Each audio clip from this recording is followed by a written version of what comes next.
Why should you learn to see the aura? Well, other than it's a pretty cool experience to be able to see something that most people think doesn't even exist or is invisible, science has proven that subtle energies affect us whether we want to believe in it or not. Energy is everywhere. Good energy, bad energy. And if you can tune into energy and see it like the aura, then you can affect how this energy impacts you in your life. So here we go. Here's how to see the aura, and here's how to see it on someone else. What you want to do is ask them to stand about 10 feet away, and they should stand on something like what I have, which is a plain white or a plain black background. And basically what you want is you just want something without any patterns, because that's going to make it harder to see the actual aura.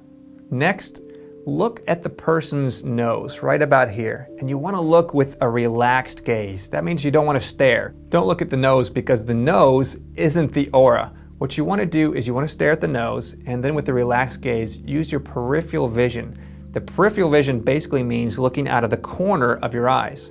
Here's the cool thing. Your eyes are curved, which means that they can see a different spectrum of light on the side, on the corner of your eyes, than you can head on. So what you'll first see around their head and shoulders is basically a transparent fog. Here's the thing. The aura, when you first see it, appears very transparent. Have you ever gone out on a hot day and you're looking at a car or a sidewalk and you'll see those heat waves kind of like shimmering? That's what it'll look like, but it's just gonna be barely just an inch to maybe half an inch just off their shoulders and around their head.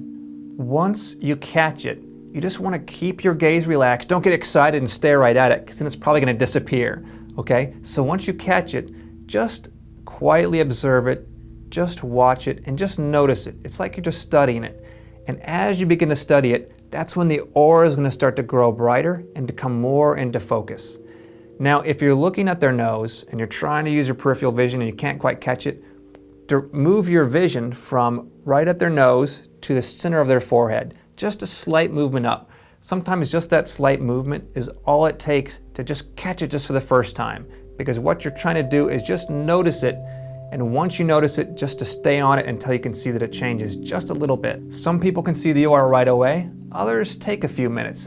Don't be discouraged, anybody can see it. Now this is probably something that for sure is going to happen. At some point, you're going to be seeing the aura, you're going to be practicing with it, and you're going to blink. And when you blink, it's going to completely disappear.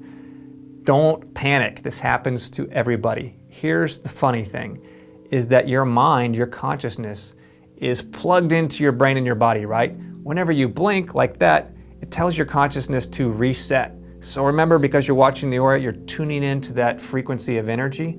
As soon as you blink, it drops you back down to where you were before. The more you practice, the less this is going to happen. But in the beginning, it is going to happen. It happens to everybody. Just practice and you'll get your way through it. Now let's say you're by yourself, and here's how to practice seeing your own aura. We're going to start with your hand. And so what you want to do is, just like with a person, you want to find a plain background, white, black, whatever. And you want to extend your hand in front of you. Now you want to soften your gaze, and actually you want to stare right at the center of your palm, kind of like you're looking at the person's nose. So you're looking at it, but in a relaxed way.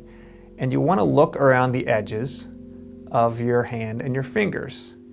And ever so slowly, you want to start squishing your fingers together and then spreading them apart. And just see if you can notice an outline around your fingers.